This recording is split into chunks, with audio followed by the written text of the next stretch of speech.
গোটা কোরআনে আল্লাহর কদম মুবারকের দুইটা আয়াত বের করেছে। 24 বছর তার এইভাবেই যায় নাই, খুঁজা বের করতে হয়েছে। তো দুইটা আয়াতের মধ্যে একটা আয়াত আসছে জাহান্নামীর কাছে আল্লাহ বিচার শেষ করে জাহান্নামীকে জাহান্নামে, জান্নাতীদেরকে জান্নাতে দেওয়ার পরে জাহান্নামের কাছে যাবে। প্রথম কি আল্লাহ জান্নাত দেখলো না? এত আরামের জায়গাটা যে আমাগো, আল্লাহ তো জান্নাতে যাব না, প্রথমেই যাবে জাহান্নামে। দেখেন আল্লাহর চরিত্র মানুষের মধ্যে আছে। জাহান্নামে যাবে কেন? মা বাপের অবাধ্য একটা ছেলে পুলিশে ধরে যখন পিটাইতে থাকে, মা পাগল হয়ে যায়।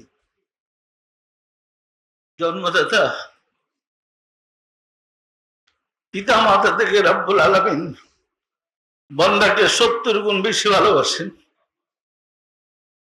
বান্দা যখন নফসের তাড়নায় জাহান্নামে যাবেন, তিনি তো জানেন এগুলা তারই সৃষ্টি। প্রথমে তিনি জাহান্নামে যাবেন, গিয়া প্রশ্ন করবে জাহান্নামকে, হে জাহান্নাম, তুমি পরিপূর্ণ হয়েছ কি? জাহান্নাম বলবে, দয়াময়, আরো আছে কি? তখন রব্বুল আলামিন তার পরস্ময় কদম, অর্থাৎ তার ডান কদম মুবারক জাহান্নামে প্রবেশ করে দিবেন। মানে নিজে ডান কদম মুবারক দিয়ে জাহান্নামে প্রবেশ করবেন জাহান্নামীদের অবস্থা দেখার জন্য।